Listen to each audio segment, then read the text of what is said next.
Hello friends, I hope and wish that you and your families are doing good. I am Priyanka Purohit from Shade Samriddhi Guidance SSG. If you are liking this series of SFM theory revision videos from Practice Manual, please hit the like button and subscribe to the channel for more such videos. Also, share your views and opinion in the comment section below. Please share the video with your friends and let's make this CA final journey a little bit easy. तो आज हम शुरू करने वाले हैं mutual fund वाले chapter के साथ, जो कि प्रैक्टिस मैनुअल ओल्ड कोर्स के अंदर चैप्टर नंबर 9 है। इसमें सबसे पहला क्वेश्चन आता है, right short note on roll of mutual funds in a financial market. तो म्यूचुअल फंड का फाइनेंशियल मार्केट में क्या रोल होता है? म्यूचुअल फंड ने बहुत सारे नए रास्ते दे दिए हैं इन्वेस्टर को, open new investors to investor and imparted much needed liquidity. तो जो लिक्विडिटी की एक रिक्वायरमेंट थी वो इन्होंने फुलफिल की है म्यूचुअल फंड ने, और ये डोमिनेंट रोल प्ले कर रहे हैं। और म्यूचुअल फंड ने जो डोमिनेंट रोल प्ले कर रहे थे, जैसे कि कमर्शियल मार्केट, फाइनेंशियल मार्केट में और नेशनल इकोनॉमी में एक डोमिनेंट रोल प्ले कर रहे थे, उनको ये म्यूचुअल फंड अब एक टक्कर दे रहा है, चैलेंज कर रहा है। रोल अगर बात करें म्यूचुअल फंड की, तो वो प्रोवाइड करता है access to the stock market related investment to people with less money in their pocket. यानी कि जिनके पास कम पैसा है वो भी छोटे से छोटे पैसों के हिसाब से म्यूचुअल फंड में इन्वेस्ट कर सकते हैं, निवेश कर सकते हैं। क्योंकि जैसे अगर आप शेयर मार्केट में जाते हैं तो शेयर मार्केट में आपको एक शेयर लेना रहता है, और उसकी प्राइस अगर आप समझिए रिलायंस का शेयर खरीदने जा रहे हैं तो 2000 के आसपास रहेगी।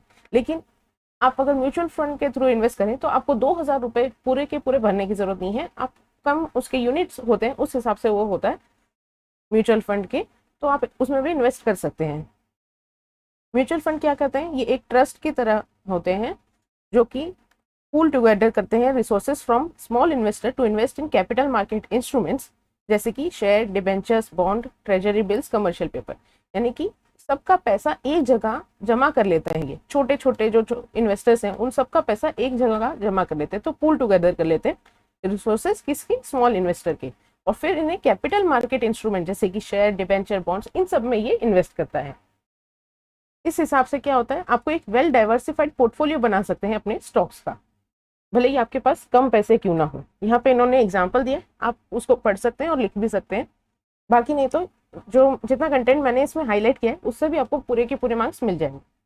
और लास्ट पॉइंट इसके अंदर आता है, mutual fund also help small investors for step by step monthly saving and investing और स्मॉलर अमाउंट। यानी कि ये यहाँ पर SIP की बात कर रहा है, तो जो हमारी SIP होती है वो मंथली हिसाब से आप स्मॉलर अमाउंट में आप इन्वेस्ट कर सकते हैं म्यूचुअल फंड में।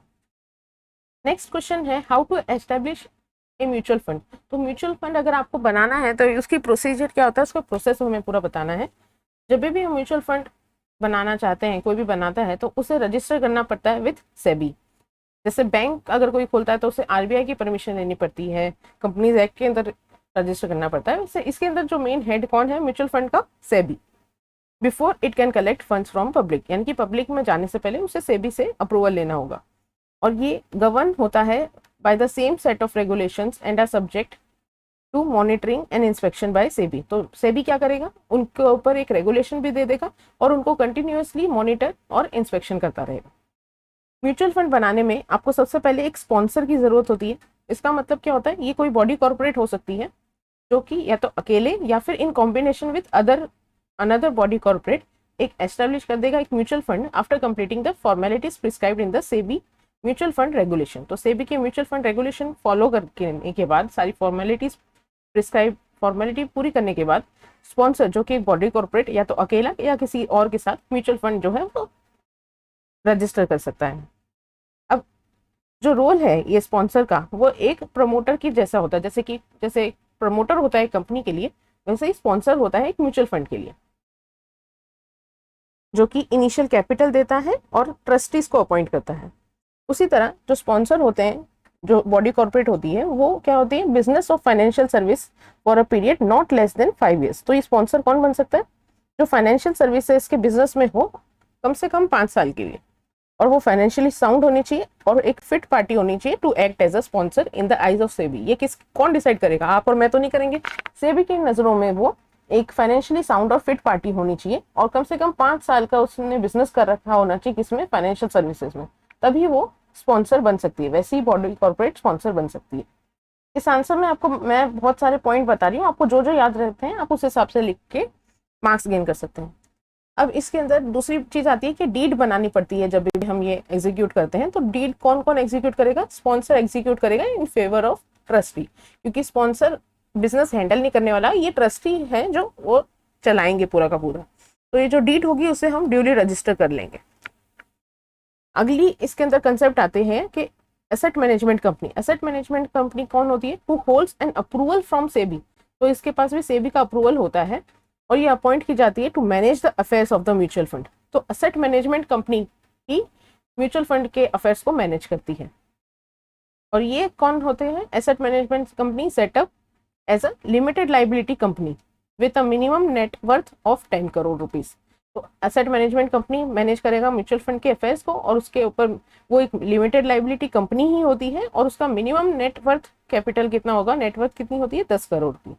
जो स्पॉन्सर होता है वो एटलीस्ट कितना, क्योंकि वो प्रमोटर है तो वो कितना कंट्रीब्यूट करता है? At least 40% of the net worth of asset management company. तो ये जो 10 करोड़ है उसमें 40% तो स्पॉन्सर ही करता है। इसके बाद में at least 2/3 of the directors of the trustee company must be independent. तो इसमें इंडिपेंडेंट डायरेक्टर्स की भी रिक्वायरमेंट है और वो कितने होते हैं? मिनिमम 2/3 होने चाहिए।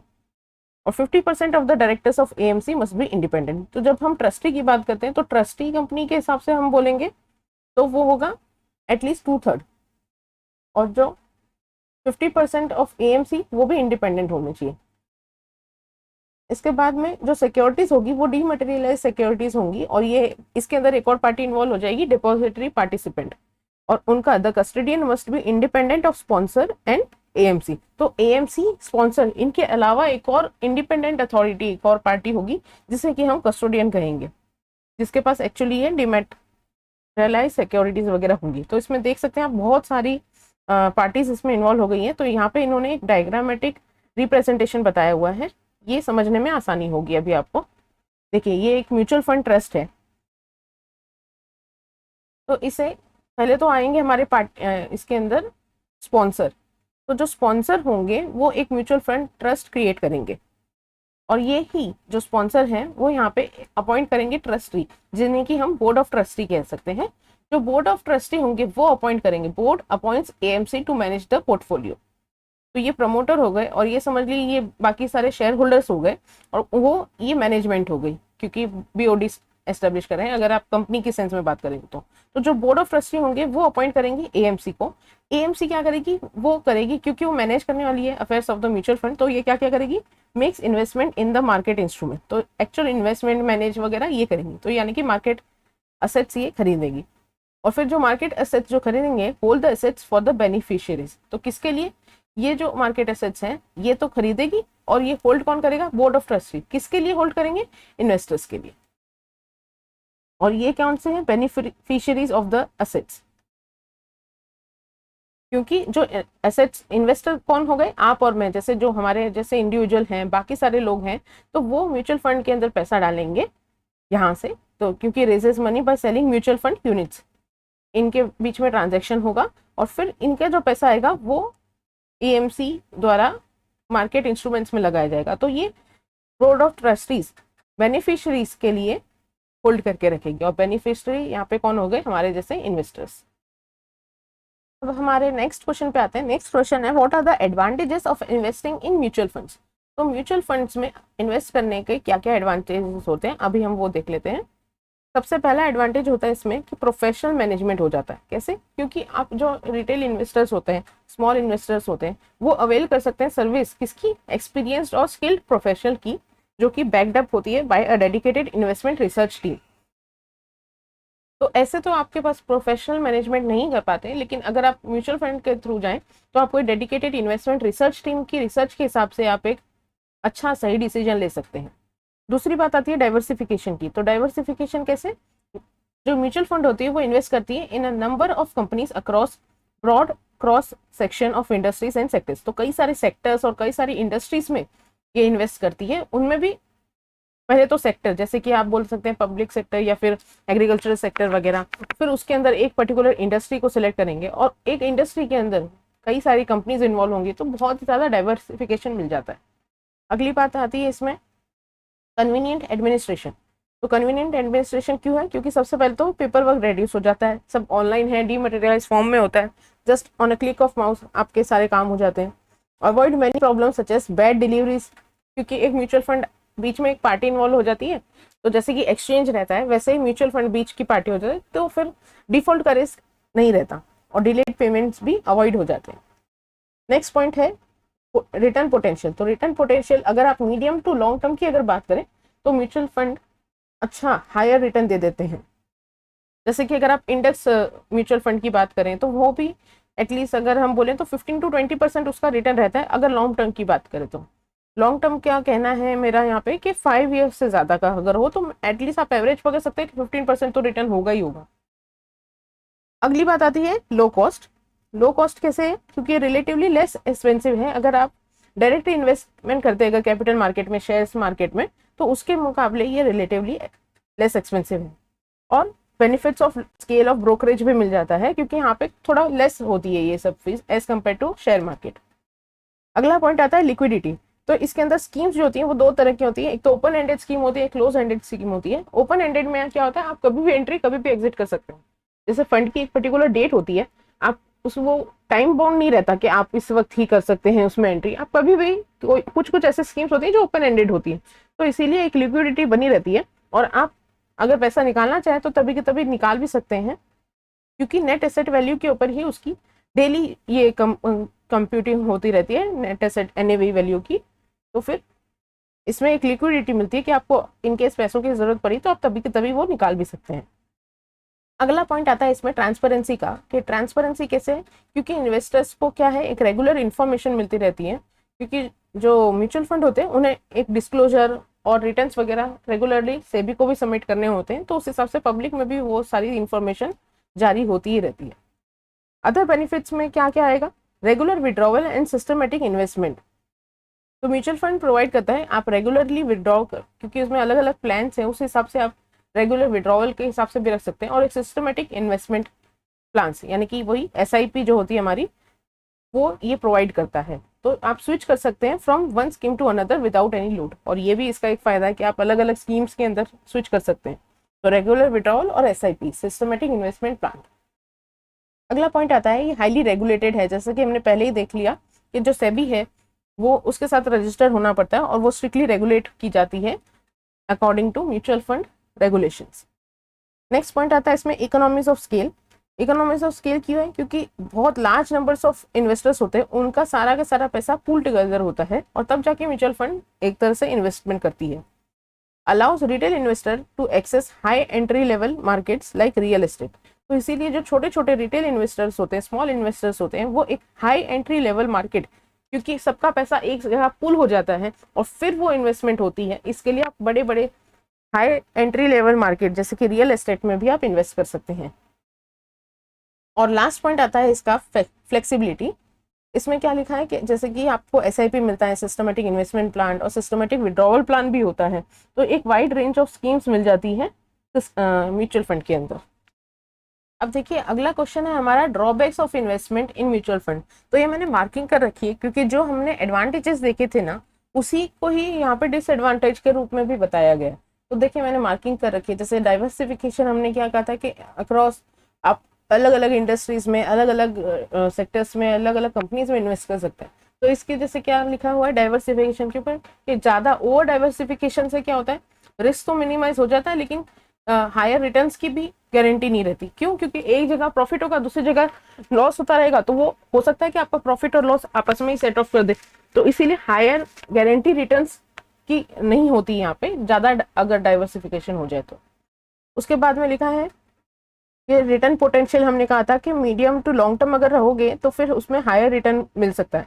तो इसके ऊपर 2 पॉइंट निकल के आ रहे हैं, मैंने ग्रीन लाइन से मार्क किया हुआ है। सबसे पहले तो क्या है कि कोई गारंटी नहीं है रिटर्न की, जैसे मैंने बताया कि 15% हो सकता है, लेकिन देखिए रिस्क तो सब में इन्वॉल्व है, तो इसके लिए अंडर परफॉर्म भी हो सकता है, कुछ ओवर परफॉर्म भी हो सकता है, तो गारंटी नहीं होती रिटर्न की।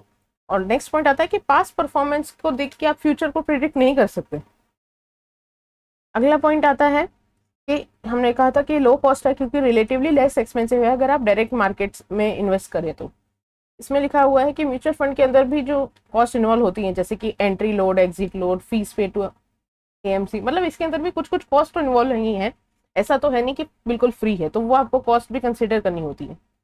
नेक्स्ट पॉइंट इसमें आता है कि at times investment are subject to kind of hidden cost, तो कई कई ट्रांजेक्शन्स में, कई कई स्कीम्स में हिडन कॉस्ट भी इन्वॉल्व हो सकती है, तो उसका भी रिस्क बना हुआ रहता है। फिर नेक्स्ट पॉइंट इसमें आता है ये लिक्विडिटी के ऊपर, कि open ended scheme, close ended scheme होती है, आप कभी भी पैसा विड्रॉ कर सकते हैं। उसके ऊपर क्या इशू आ जाता है कि many mutual fund scheme at times are subject to lock in period, तो कोई कोई म्यूचुअल फंड स्कीम में लॉक इन पीरियड होता है, तो वहाँ पे आप को मार्केट के सारे बेनिफिट्स, आप लिक्विडिटी नहीं उठा पाते।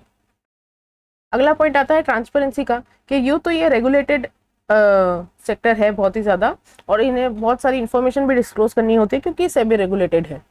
लेकिन इसके डिसएडवांटेज में क्या आएगा कि mutual fund systems do not maintain kind of transparency they should maintain, जितना उनको मेंटेन करना चाहिए कभी कभी उतना वो मेंटेन नहीं करते, तब वहाँ दिक्कत आ जाती है।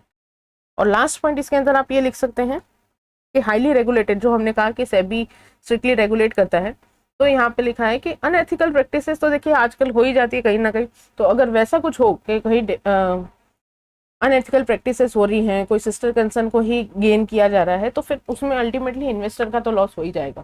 तो इस हिसाब से आप कई पॉइंट्स जो आपने म्यूचुअल फंड के एडवांटेजेस में लिखे थे वही आप डिसएडवांटेज में भी लिख सकते हैं।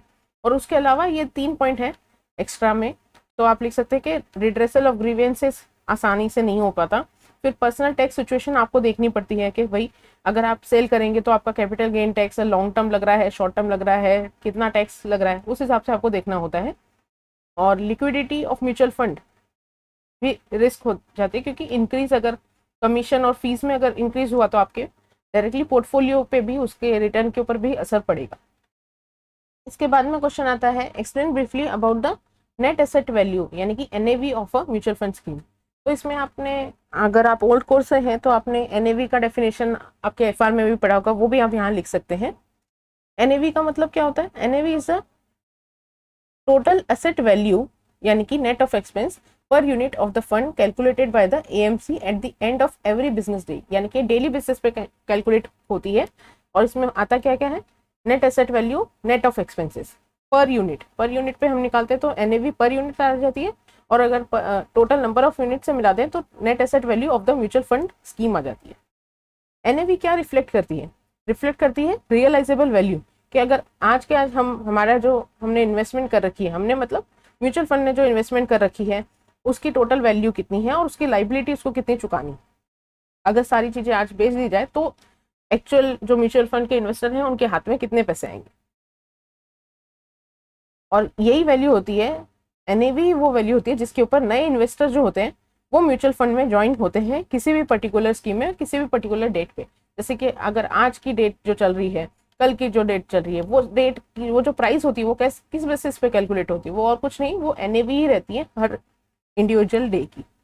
Investor subscription is treated as capital in balance sheet of the fund and investment on their behalf are treated as asset. यानी कि जो भी इन्वेस्टर ने जो सब्सक्रिप्शन कर रखा है, यानी कि जो आप और मैं, हम जैसे लोग जो इन्वेस्ट करते हैं म्यूचुअल फंड में, वो उसका कैपिटल में शो होता है जब बैलेंस शीट बनाई जाती है तो। और जो म्यूचुअल फंड ने आगे इन्वेस्टमेंट कर रखी है जो शेयर्स डिबेंचर्स में, वो उसकी असेट्स में आ जाती है। NAV is calculated for every scheme of the mutual fund individually, तो हर एक स्कीम के लिए इंडिविजुअल बेसिस पे म्यूचुअल फंड की जो एनएवी है वो कंप्यूट की जाती है।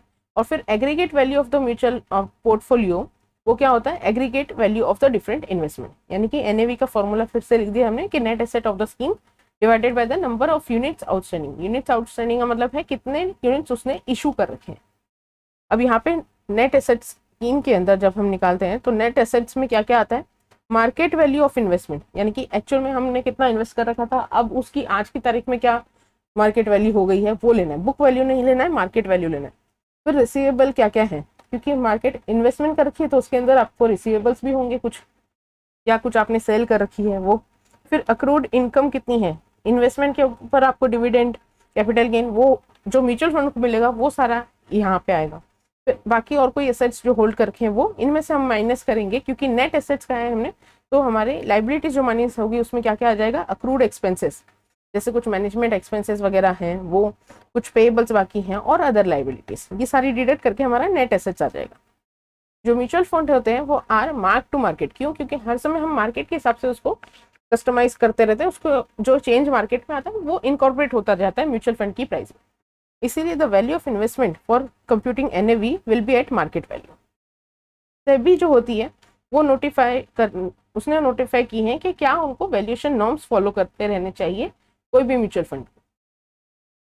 NAV play an important part in investors' decision to enter या फिर exit a mutual fund scheme. Analysts use NAV to determine the yield on the schemes. Yield यानी कि जो रिटर्न कितना मिलने वाला है, कितना जनरेट करने वाले हैं, उसके लिए NAV यूज की जाती है। और कोई भी इन्वेस्टर को जब डिसीजन लेना चाहिए होता है कि वो एंटर करे या एग्जिट करे कोई भी म्यूचुअल फंड को, तो उसके जो डिसीजन में भी एक फैक्टर, एक कंसिडरेशन NAV भी प्ले करता है। नेक्स्ट क्वेश्चन है, what are the investors rights and obligation under mutual fund regulation. तो जो इन्वेस्टर होते हैं उनके क्या हक और ऑब्लिगेशन होते हैं। Explain the different methods for evaluating the performance. और जब भी हम म्यूचुअल फंड की परफॉर्मेंस इवेल्युएट करते हैं उसके हमारे पास क्या क्या डिफरेंट मेथड्स हैं। तो सबसे पहला हम आंसर देखते हैं कि इन्वेस्टर के राइट्स और ऑब्लिगेशन क्या है। उसमें पहला पॉइंट आता है, all mutual funds should disclose. तो ये उनके राइट में आ गया कि उन्हें म्यूचुअल फंड जो होते हैं उन्हें डिस्क्लोज करना होता है, उनके पूरे पोर्टफोलियो की स्कीम कौन कौन से हैं, किस किस में उन्होंने इन्वेस्ट कर रखा है, वो सारी बातें उन्हें बतानी होती है in the annual report with in 1 month of the close of each financial year. जैसे ही एक फाइनेंशियल ईयर खत्म होता है उसके 1 महीने के अंदर उन्होंने कहाँ कहाँ इन्वेस्टमेंट कर रखी, उसका पूरा फुल पर्टिकुलर्स उन्हें म्यूचुअल फंड को बताना होता है अपने इन्वेस्टर्स को। ये वो कैसे बताएंगे, या तो वो हर एक यूनिट होल्डर को सेंड करेंगे, यानी कि हार्ड कॉपी सेंड की जाएगी, या फिर आप कह सकते हैं सॉफ्ट कॉपी सेंड की जाएगी बाय ईमेल, और या फिर वो क्या करेंगे, पब्लिश कर देंगे, एडवर्टाइजमेंट दे देंगे एक इंग्लिश डेली में यानी कि न्यूज़पेपर में, या फिर एक तो इंग्लिश न्यूज़पेपर में जाएगा और दूसरा जाएगा उस एरिया के रीजनल लैंग्वेज में। इसके साथ ये तो पहली आ गई कि सारी चीज़ें जिसमें उन्होंने स्कीम में इन्वेस्ट कर रखा है वो उन्हें इन्वेस्टर्स को बताना है। दूसरा पॉइंट आता है कि AMC को बताना है, must prepare compliance manual and design internal audit system. तो AMC क्योंकि वो मैनेजमेंट का काम करती है, वो ही मैनेज करती है affairs of the mutual fund, उसे एक कंप्लायंस मैनुअल भी बनानी है, क्या क्या चीज़ों से कंप्लायंस करनी है और वो क्या उनका स्टेटस है, और डिज़ाइन इम्प्लीमेंटेशन एंड कंट्रोल करना है इंटरनल ऑडिट सिस्टम का। फिर AMC कंस्टिट्यूट करेगी एक इन हाउस वैल्यूएशन कमेटी, क्योंकि उसे हर समय जो उनके म्यूचुअल फंड है, इन्वेस्टमेंट है, उनका हर समय वैल्यूएशन करते ही रहना है, तो एक इन हाउस वैल्यूएशन कमेटी भी बनाई जाएगी। इसके बाद में नेक्स्ट पॉइंट आता है कि जो ट्रस्टीज होंगे shall review all transactions of the mutual fund with the associates on a regular basis. जो ट्रस्टीज को भी काम दिया है कि वो भी सारे के सारे जो भी ट्रांजेक्शंस हो रहे हैं उन्हें रिव्यू करता रहे। अब ये तो थी उनके राइट्स की बात। अब स्पेसिफिक पॉइंट्स इन्वेस्टर के राइट के इन्होंने और बताए हुए हैं। वो क्या क्या है कि unit holder has proportionate right in the beneficial ownership. तो क्योंकि एक प्रोपोर्शनेट राइट हो जाता है कि अब अगर रिलायंस के जैसे शेयर की बात की थी तो पूरा का पूरा शेयर वो एक पर्टिकुलर यूनिट होल्डर नहीं होल्ड कर रहा, तो उसको एक उस शेयर के अंदर से प्रोपोर्शनेट राइट मिल जाएगा इन द बेनिफिशियल ओनरशिप। जो भी अलॉटमेंट होगी यूनिट्स की वो 30 दिन के अंदर होनी चाहिए, और डिविडेंड वारंट भी 42 डेज के अंदर उसे मिल जाना चाहिए। जब भी डिविडेंड जो है वो इशू होता है, डिक्लेयर होता है, तो 42 डेज के अंदर उसे मिल जाना चाहिए।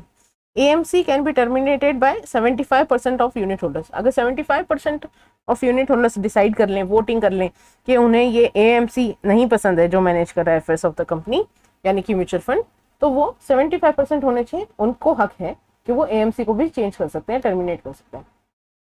वो इन्हें इंस्पेक्शन का भी हक है, जो डॉक्यूमेंट्स वगैरह हैं वो इन्वेस्टर्स चेक कर सकते हैं। कोई भी चेंजेस होंगे तो क्लोज एंडेड स्कीम के अंदर वो भी 75% ऑफ यूनिट होल्डर अगर करेंगे तो ही वो इम्प्लीमेंट हो पाएगा चेंज। अगला पॉइंट आता है कि receive copy of annual statement. तो उन्हें ये हक है, एक राइट है कि एनुअल स्टेटमेंट वो रिसीव करते रहें। राइट टू वाइंड अप, अगर वाइंड अप भी करना है तो भी 75% है, तो 75% के 3 पॉइंट आ गए। अगर उन्हें AMC को निकालना है तो भी 75% मेच्योरिटी होनी चाहिए। अगर उन्हें चेंज करना है कोई क्लोज एंडेड स्कीम को तो भी 75% है, और अगर वाइंड अप करना है कोई पर्टिकुलर स्कीम को तो भी 75% ऑफ इन्वेस्टर्स को, यूनिट होल्डर्स को साथ में आना होगा। अगला पॉइंट आता है कि राइट टू बी इन्फॉर्म्ड है about changes in fundamental attributes of the scheme. तो कोई भी स्कीम के अगर फंडामेंटल एट्रीब्यूट्स, उसके फंडामेंटल फीचर्स जैसे कि type of scheme, investment objective, policy, terms of issue, अगर ये सब चेंज होता है तो इन्वेस्टर को हक है कि वो ये सारी जानकारी उसे समय पे, सही समय पर मिल जाए। और लास्टली पॉइंट आता है कि approach of investor relation officer for redress, grievance redressal.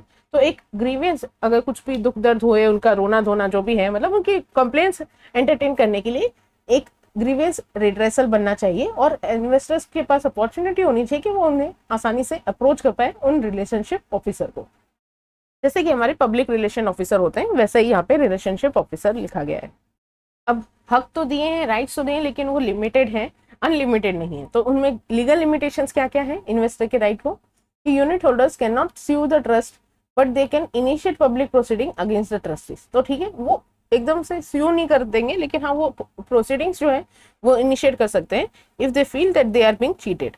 तो प्रोसीडिंग्स वो इनिशिएट कर सकते हैं, लेकिन डायरेक्टली वो स्यू नहीं कर सकते इन ट्रस्ट को। जैसे कि यहाँ वहाँ कंप्लेन कर सकते हैं, लेकिन अल्टीमेटली जो एक्शन वगैरह लेना होगा उसके खिलाफ, वो उनकी अथॉरिटी नहीं है यूनिट होल्डर्स की।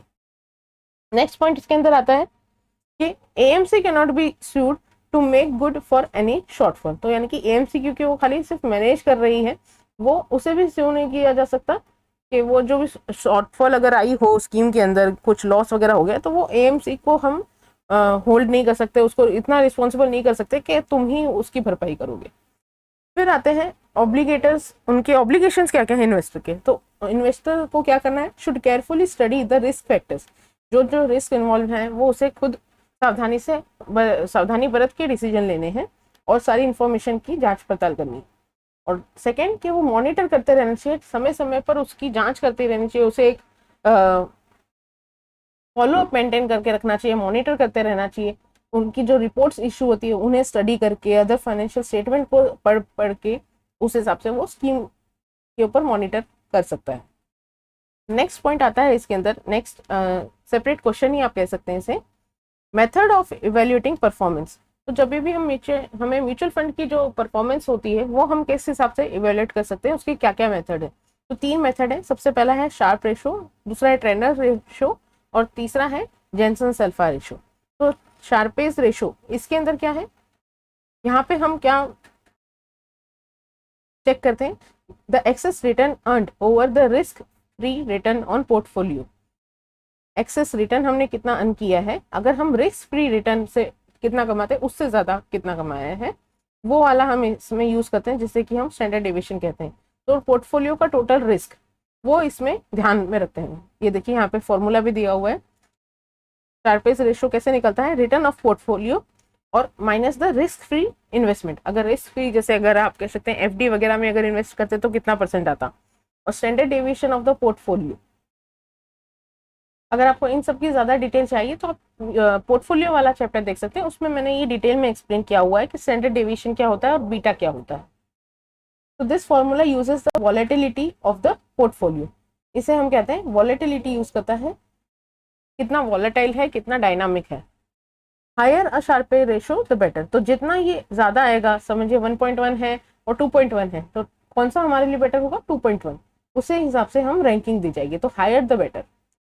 नेक्स्ट पॉइंट आता है ट्रेनर रेशो। तो ट्रेनर रेशो क्या है, ये भी सिमिलर है टू शार्पेज रेशो, एक्सेप्ट इसमें क्या होता है, वहां पे तो हमने ये देखिए स्टैंडर्ड डेविएशन यूज किया था, बाकी फॉर्मूले में यहाँ पे सिर्फ और सिर्फ एक ही फर्क है, यहाँ पे हम बीटा यूज करते हैं। यहाँ पे स्टैंडर्ड डेविएशन था और यहाँ पे बीटा। तो बीटा क्या होता है, ये एक पर्टिकुलर फंड का सिस्टमेटिक रिस्क होता है, और स्टैंडर्ड डेविएशन में हमारा जो बीटा यानी कि बीटा भी इन्वॉल्व होता है, यानी कि सिस्टमेटिक और अनसिस्टमेटिक जो रिस्क है वो दोनों चीजें इन्वॉल्व होती है स्टैंडर्ड डेविएशन में। यहाँ पे सिर्फ और सिर्फ सिस्टमेटिक रिस्क की बात होती है बीटा जब हम कंसिडर करते हैं। तो आपको सिर्फ ये दोनों बातें लिखनी है। और ट्रेनर ये किसके ऊपर है, प्रीमाइज दैट अनसिस्टमेटिक रिस्क या स्पेसिफिक रिस्क कहे तो वो डाइवर्सिफाई हो सकता है, इसीलिए क्या इनकॉर्पोरेट करता है, ये सिर्फ और सिर्फ सिस्टमेटिक रिस्क यानी कि बीटा ही को ही ध्यान में रखता है, गॉज करता है फॉर द पोर्टफोलियो परफॉर्मेंस। और लास्ट पॉइंट आता है इसके अंदर, लास्ट मेथड क्या है, जेनसन अल्फा क्या है? Comparison of the actual return of the fund with the benchmark portfolio. तो हमारे पास एक बेंचमार्क होगा पोर्टफोलियो का, हम उससे हमारा कंपैरिजन करेंगे कि एक्चुअल रिटर्न कितना आया है। Alpha is the excess of actual return compare to with the expected return. और ये तीनों ही रेशो में, यहाँ पे लिखा नहीं है लेकिन आप ये पॉइंट लिख सकते हैं, जैसे शार्पेस्ट रेशो में लिखा था हायर और शार्पेस्ट रेशो द बेटर, तो ये तीनों पॉइंट पे लागू होता है। ट्रेनर में भी यही है और जेंसन अल्फा में भी यही है। जिसके ज्यादा परसेंटेज आएगा, जिसके ज्यादा नंबर आएंगे, उसी को ही हम फर्स्ट रैंकिंग देंगे। नेक्स्ट क्वेश्चन है हमारा, what are the signals that indicate that it is time for an investor to exit a mutual fund scheme. तो क्या क्या फैक्टर्स या क्या क्या ऐसे आपको रेड फ्लैग्स या आपको ऐसे सिग्नल मिलते हैं एक इन्वेस्टर में के तौर पे, जब आप समझते हैं कि आपको एक पर्टिकुलर म्यूचुअल फंड स्कीम से निकल जाना चाहिए, निकलने का सही वक्त आ गया है, एग्जिट करने का सही वक्त आ गया है। तो ये क्वेश्चन आप अपने कॉमन सेंस से भी दे सकते हैं। आपको कोई चीज से आप कब विड्रॉ करेंगे? When the mutual fund consistently under performs the broad based index. अगर अंडर परफॉर्म करता जा रहा है, आप जितनी एक्सपेक्टेशन रख रहे हैं उससे उतनी वो एक्सपेक्टेशन नहीं कर रहा, अंडर परफॉर्म कर रहा है, तो आप उससे निकल जाएंगे। नेक्स्ट पॉइंट क्या है कि कंसिस्टेंटली अंडर परफॉर्म कर रहा है इट्स पीयर ग्रुप, कि जो उनके जो पीयर ग्रुप हैं, यानी कि तरह तरह के एक ही तरह के कई सारे म्यूचुअल फंड की स्कीम्स हो सकती हैं, लेकिन बाकी सारे जो हैं वो अच्छा परफॉर्म कर रहे हैं और आपका वाला जो स्कीम है वो नीचे चलता रहा है, तो वो बाकी स्कीम से अंडर परफॉर्म कर रहा है, तो आप निकल सकते हैं उनसे। दूसरा है, तीसरा पॉइंट है इसके अंदर कि चेंजेस इट्स ऑब्जेक्टिव। अगर म्यूचुअल फंड की जो स्कीम है जिसके लिए वो बना था, अगर वो अपने ऑब्जेक्टिव चेंज कर दे, जैसे कि पहले तो वो क्या कर रहा था, रेगुलर इनकम दे रहा था, और अब वो चेंज हो गया है एक ग्रोथ फंड में, यानी कि आपको डिविडेंड नहीं देगा और सारी जो है डिविडेंड जो है वो री इन्वेस्ट होता जाएगा, तो ग्रोथ होती जाएगी। अगर ऐसा काम है, अगर आपने जिस हिसाब से ऑब्जेक्टिव से अगर वो मैच नहीं खा रहा है, उसने चेंज कर दिया, तो आप विड्रॉ कर लेंगे। दूसरा आता है changes his objective of investing. अगर इन्वेस्टर ने, ये तो पहली बात क्या है कि म्यूचुअल फंड ने अपने ऑब्जेक्टिव बदली कर दिए। दूसरा पॉइंट है कि इन्वेस्टर ने अपने ऑब्जेक्टिव बदल दिए, यानी कि अगर आपको ऐसा था कि रेगुलर इनकम चाहिए, पहले आपने सोचा था रेगुलर इनकम मिलती रहेगी तो सही रहेगा, लेकिन अब आप कहते हैं कि नहीं नहीं, रेगुलर इनकम नहीं चाहिए, मेरी कमाई अच्छी हो रही है या मेरे पास दूसरे सोर्सेज हैं, मुझे अब तो ग्रोथ में जाना है। यानी कि जैसे कि ओल्ड एज पर्सन होते हैं, उन्हें क्या होता है, उन्हें अगर डिविडेंड आता रहे तो उनके लिए अच्छा रहेगा, जैसे पेंशन आती रहती है उनके लिए डिविडेंड आता रहेगा, तो वो लोग डिविडेंड वाला प्लान लेते हैं। लेकिन अगर आप यंग एज वाले हैं तो आप क्या चाहेंगे कि ग्रोथ होती रहे, मुझे बीच बीच में रिटर्न्स नहीं चाहिए, मुझे at the and he cumulative एक लमसम अमाउंट चाहिए। तो अगर इन्वेस्टर के ऑब्जेक्टिव में चेंज हुए तो भी आप म्यूचुअल फंड से एग्जिट होने की सोच सकते हैं, या फिर म्यूचुअल फंड ने ही अपने ऑब्जेक्टिव्स को चेंज कर दिए हैं तो भी आप निकल सकते हैं। अगर दो बार हमने लिखा कि पीयर ग्रुप में अंडर परफॉर्म कर रहा है तो, या फिर उसके इंडेक्स में अंडर परफॉर्म कर रहा है तो वो, तो 2 पॉइंट हो गए अंडर परफॉर्म के ऊपर, 2 पॉइंट हो गए ऑब्जेक्टिव चेंज होने पे। और लास्ट पॉइंट आता है कि व्हेन द फंड मैनेजर जो है वो चेंज हो गया, वो रिप्लेस हो गया बाय अ न्यू एंट्रेंट, जो कि उसकी इमेज के बारे में आपको नहीं पता, क्योंकि जो फंड म्यूचुअल फंड होती है ना, वो अपने मैनेजर के बलबूते पे बहुत ज्यादा चलते हैं कि उनका मैनेजर अच्छा है, कि हाँ भाई उसने इतने अच्छे अच्छे कारनामे कर रखे हैं, उसने इतने सारे ज्यादा रिटर्न करवा रखे। अगर वो करवाएगा, उसकी इमेज अच्छी होगी तो म्यूचुअल फंड में ज्यादा लोग इन्वेस्ट करेंगे, अगर उसकी इमेज अच्छी नहीं होगी तो म्यूचुअल फंड में कम लोग इन्वेस्ट करेंगे। तो 3 तरह के चेंजेस, 2 ऑब्जेक्टिव में, एक बंदे में, और 2 पॉइंट है अंडर परफॉर्म के ऊपर। नेक्स्ट पॉइंट आया है इसके अंदर, explain briefly what is an exchange traded fund. तो एक्सचेंज ट्रेडेड फंड क्या होते हैं? ETF, यानी कि एक्सचेंज ट्रेड फंड्स वर इंट्रोड्यूस इन US इन 1993। तो 1993 में US में इंट्रोड्यूस हो गए थे, लेकिन इंडिया में वो कब से है? अराउंड 2002। तो यहाँ पे आने में से 9 के करीब साल लग गए। US में 93 में इंट्रोड्यूस हो गए थे, हमारे यहाँ पे इंडिया में 2002 से आए। ETF क्या होता है? ये एक हाइब्रिड प्रोडक्ट होता है that combines the features of index mutual fund and stock. तो इसके अंदर दोनों के फीचर्स आ जाते हैं, स्टॉक मार्केट के भी और इंडेक्स म्यूचुअल फंड के भी। इंडेक्स म्यूचुअल फंड क्या होता है? आपका निफ्टी 50 वगैरह होते हैं, उनको दोनों का कॉम्बिनेशन मिला के एक हाइब्रिड प्रोडक्ट हो जाता है, जिसे हम ETF कहते हैं। इन्हें हम इंडेक्स शेयर्स के नाम से भी जानते हैं। इंडेक्स यानी कि आप समझिएगा निफ्टी 50, और शेयर्स यानी कि पर्टिकुलर कंपनी के shares. These are also listed on stock exchange and their prices are linked to the underlying index। तो जो हमारे अंडरलाइंग इंडेक्स होती है, जैसे कि डेरिवेटिव मार्केट होता है, तो उसके अंदर अंडरलाइंग यहाँ पे इंडेक्स को बेस बना के हमारी जो भी प्राइसेस होती है ETF की, वो लिंक्ड होती है। These are also can be bought and sold like any other stock on stock exchange, क्योंकि हमने कहा कि ये लिस्टेड होते हैं स्टॉक एक्सचेंज के ऊपर, और इनके अंदर भी आप जो ट्रेडिंग है बॉट एंड सोल्ड कर सकते हैं, जैसे कि आप स्टॉक खरीदते बेचते हैं स्टॉक एक्सचेंज पे। इसकी एनएवी जो होती है ईटीएफ की, वो कैसे निकाली जाती है? Is the value of the underlying component of the benchmark index held by the EFT plus all accrued dividends less all accrued management expenses, management fees। तो यही एनएवी जो हम नॉर्मल म्यूचुअल फंड की निकालते हैं उसी हिसाब से इसकी भी एनएवी निकलती है। यहाँ पे हम कैसे वैल्यू करते हैं? वैल्यू करते हैं अंडरलाइन कंपोनेंट के बेंचमार्क को जो कि ईटीएफ ने हेल्ड कर रखे हैं, प्लस हम सारे अक्रूड डिविडेंड्स को ऐड करते हैं और जो भी एक्सपेंसेस वगैरह हैं अक्रूड उन्हें हम डिडक्ट कर देते हैं। There is no paper work involve for investing in ETF. तो यहाँ पे इन्वेस्टमेंट करने के लिए आपका सबसे ज्यादा फायदा क्या है कि आपको पेपर वर्क में इन्वॉल्व नहीं होना पड़ता। अब हम बात करते हैं इसके कुछ इंपॉर्टेंट फीचर्स की। इंपॉर्टेंट फीचर्स में आ जाता है without physically purchasing. Without physically purchasing, हाँ हमने जैसे पहले कहा कि पेपर वर्क इन्वॉल्व नहीं होता है, तो बिना पेपर वर्क के इन्वॉल्व हुए ही आप ये सारे काम इसमें कर सकते हैं। नेक्स्ट पॉइंट इसके अंदर आता है it is launched by an asset management company. कौन लॉन्च करता है इसे? एएमसी करती है। Investors does not have to incur the administrative cost, क्योंकि हमने कहा कि पेपर वर्क इन्वॉल्व नहीं है तो ये सारे खर्चे भी कम हो जाते हैं। आप इतने पॉइंट लिख सकते हैं इसके फीचर्स के अंदर। नेक्स्ट क्वेश्चन इसके अंदर आता है what is explain the distinguish between open ended and close ended scheme. तो ओपन एंडेड और क्लोज एंडेड में क्या फर्क होता है? ओपन एंडेड स्कीम होती है उनकी कोई मैच्योरिटी पीरियड नहीं होती। मैंने पहले भी बताया आपको कि एंट्री एग्जिट फ्री होती है, आपको जब एंटर करना है आप एंटर हो सकते हैं, जब एग्जिट होना है तब एग्जिट हो सकते हैं, कोई लॉक इन पीरियड या कोई फिक्स डेट नहीं होती इसमें। These are available for subscription and repurchase on a continuous basis के ऊपर हो सकता है। जो प्राइस होती है वो कैलकुलेट होती है डेली बेसिस पे। वहीं जब हम क्लोज एंडेड स्कीम की बात करें तो इनकी एक स्टिपुलेटेड मैच्योरिटी पीरियड होता है जो कि नॉर्मली 5 to 10 ईयर्स का होता है। इसके साथ आप ये थियरी पढ़ सकते हैं, लेकिन आपको पहले ये पॉइंट याद में रखने हैं ओपन एंडेड वाले और क्लोज एंडेड के हिसाब से। आप ये जो चार्ट इन्होंने बताया है पॉइंट ऑफ डिफरेंस उसे पढ़ लेना है of the two types of fund. तो ओपन एंडेड और क्लोज एंडेड जो फंड साइज होती है वो क्या होती है इसकी? ओपन एंडेड में फ्लेक्सिबल होती है और क्लोज एंडेड में फिक्स होती है। लिक्विडिटी की बात करें तो वो फंड के अंदर ही होती है, क्योंकि लिक्विडिटी कौन प्रोवाइड करता है? फंड ही प्रोवाइड कर देता है इटसेल्फ, क्योंकि आप कभी भी आ सकते हैं कभी भी जा सकते हैं। और इसके अंदर क्या होता है? स्टॉक मार्केट के हिसाब से आपको लिक्विडिटी प्रोवाइड वो करता है। सेल प्राइस की अगर बात करें तो एनएवी प्लस लोड होता है इफ एनी, और इसके अंदर क्लोज एंडेड में क्या होता है? सिग्निफिकेंट प्रीमियम या फिर डिस्काउंट होता है एनएवी पे।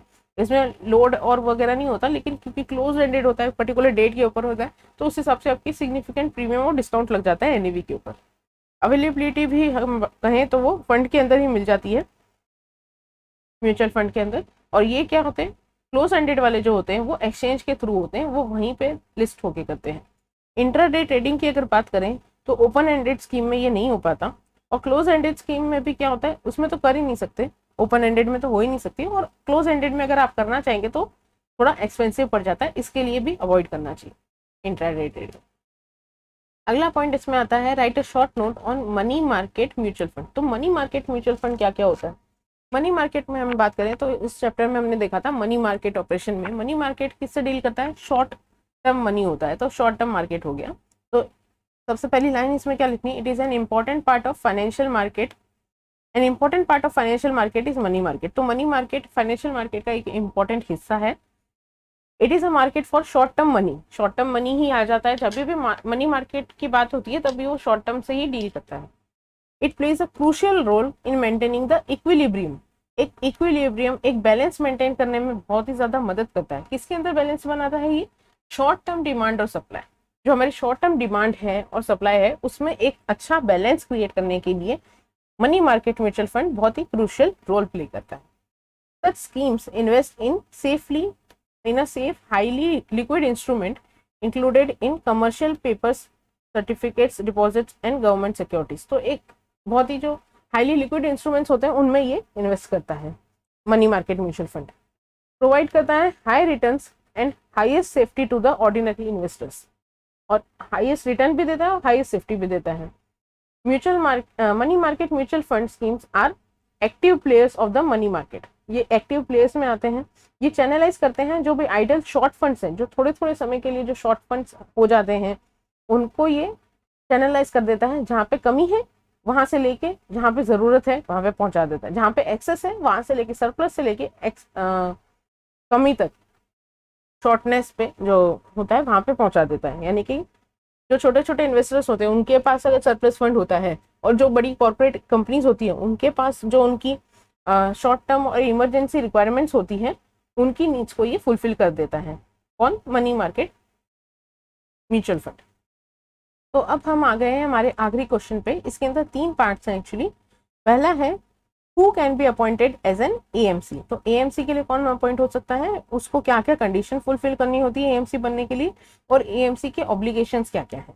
ये 3 इंडिविजुअल क्वेश्चन भी एग्जाम में पूछे जा सकते हैं। एएमसी के हमने जो पहला क्वेश्चन पढ़ा था, सेकंड क्वेश्चन था वो स्पॉन्सर वगैरह एएमसी पूरी डिटेल भरी थी कि कैसे एक म्यूचुअल फंड एस्टेब्लिश होता है। उसमें से भी आप इसमें पॉइंट ऐड कर सकते हैं in case asset management company के ऊपर ही फुल फ्लेज एक क्वेश्चन आ जाए। तो ये क्या होता है, ये भी एक कंपनी होती है formed and registered under the companies act and has obtained approval of SEBI. तो एएमसी भी क्या होती है, ये एक तरह की कंपनी होती है जो कि फॉर्म और रजिस्टर्ड होती है अंडर द कंपनीज एक्ट, और उसने सेबी से अप्रूवल भी ले रखा होता है। ये क्या करती है, डेली एडमिनिस्ट्रेशन करती है, क्योंकि हमने कहा कि एएमसी क्या करती है, म्यूचुअल फंड के अफेयर्स को मैनेज करती है, मैनेजमेंट का ही काम करती है। और इसे अपॉइंट कौन करता है, स्पॉन्सर जो होते हैं वो अपॉइंट करते हैं, और फिर वो क्रिएशन और मेंटेनेंस करते हैं इन्वेस्टमेंट पोर्टफोलियो डिफरेंट स्कीम्स के अंदर। डेली एडमिनिस्ट्रेशन तो करती है, और इसके मेनली 3 डिपार्टमेंट होते हैं। इसके एएमसी के 3 डिपार्टमेंट होते हैं, एसेट मैनेजमेंट कंपनी के 3 होते हैं। सबसे पहला तो आता है फंड मैनेजमेंट, यानी कि जो पैसा आ रहा है वो कैसे मैनेज होना है। फिर सेल्स और मार्केटिंग, जो म्यूचुअल फंड है उसकी कैसे मार्केटिंग वगैरह सेल्स वगैरह करनी है। और तीसरा आता है ऑपरेशंस एंड अकाउंटिंग, जो इंटरनल अकाउंटिंग वगैरह है वो कैसे होगा। तो पैसा कैसे आएगा, पैसा कैसे मतलब बिक्री कैसे होगी, और फिर अंदर के ऑपरेशंस और अकाउंटिंग। इसके बाद में आता है कि क्या क्या कंडीशंस फुलफिल करनी होती है अगर आपको एएमसी बनना है। तो एएमसी बनने के लिए सबसे पहले तो आपको अप्रूवल लेना होगा आपके मऊआ ओहुआ, यानी कि एमओए और AOA, memorandum of association and article of association को आपको सेबी से अप्रूवल लेना होगा। कोई भी डायरेक्टर जो है shall not hold the place of director in another asset management company unless such person is independent director।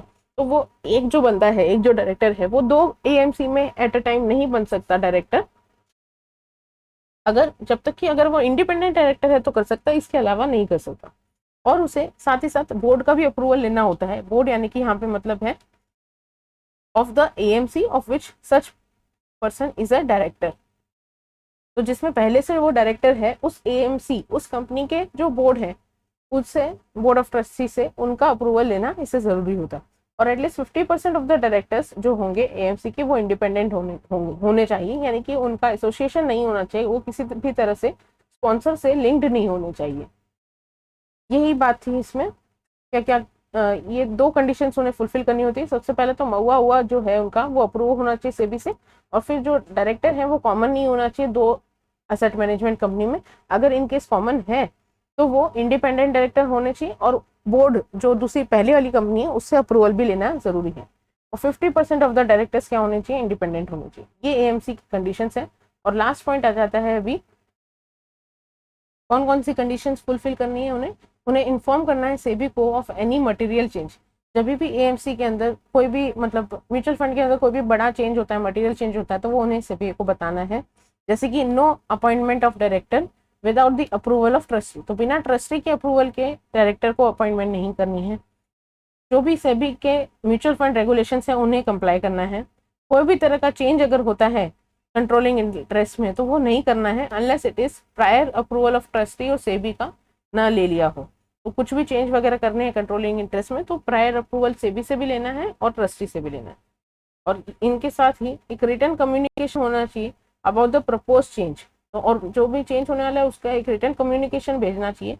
और वो कैसे भेजा जाएगा, यूनिट होल्डर्स को भी भेजना है। और कैसे कर सकते हैं आप वो, या तो उनको डायरेक्टली भेजें या उनको एडवर्टाइजमेंट कर दें, एक तो इंग्लिश के डेली न्यूज़पेपर में और एक लैंग्वेज ऑफ द रीजन जहाँ पे जो हेड ऑफिस है म्यूचुअल फंड का वो सिचुएटेड है। इसके साथ ही जो यूनिट होल्डर्स होंगे उनको ऑप्शन होगा कि वो कभी भी एग्जिट कर सकते हैं और किस प्राइस पे एग्जिट करेंगे, वो एनएवी पे। Without any exit root. AMC furnish करेगी सच इंफॉर्मेशन जो कि रिक्वायर्ड है बाय द ट्रस्टीज। तो एएमसी अकाउंटेबल होगा, रिस्पॉन्सिबल होगा टुवर्ड्स ट्रस्टीज। लास्ट पॉइंट इसमें लिखा हुआ है, जो कंडीशन एएमसी को फुलफिल करनी होती है वो है कि उसे मिनिमम नेटवर्थ होना चाहिए उसका 10 करोड़, और उसमें से 40% जो होगा वो कंट्रीब्यूट किया जाएगा बाय द स्पॉन्सर। ये हमने पहले वाले आंसर में भी पढ़ा था। अब इसके अंदर लास्ट पॉइंट आ जाता है, what are the obligations of AMC. तो एएमसी के ऑब्लिगेशंस क्या क्या है, उसे मैनेज करने होंगे affairs of the mutual fund और ऑपरेट करेगा वो सारी म्यूचुअल फंड की स्कीम्स को। AMC will take all necessary and reasonable steps and exercise due diligence, कि जो भी स्कीम है वो कॉन्ट्रेरी नहीं है according to the provisions of SEBI regulation and trust deed of the mutual fund. तो जैसा हमने बताया था कि जो म्यूचुअल फंड होता है वो सबसे पहले एक ट्रस्ट डीड बनाता है, उसके अंदर भी वो होना चाहिए, उसकी कॉन्ट्रेरी नहीं होना चाहिए कोई भी प्रोविजन, और साथ ही साथ जो सेबी के रेगुलेशन है वो भी फुलफिल होने चाहिए। इसके लिए एएमसी क्या करेगा, रीजनेबल स्टेप्स लेगा और ड्यू डिलिजेंस एक्सरसाइज करेगा कि कोई भी स्कीम जो है वो कॉन्ट्रेरी नहीं है। तो इसके साथ ही हमने हमारा म्यूचुअल फंड का चैप्टर भी कंप्लीट कर लिया है। ये हमारा सेकेंड लास्ट चैप्टर था है। और अगर आपको ये वीडियोस पसंद आ रही हैं तो please like, share, comment and subscribe to the channel. So this is me, Priyanka Purohit, and happy learning.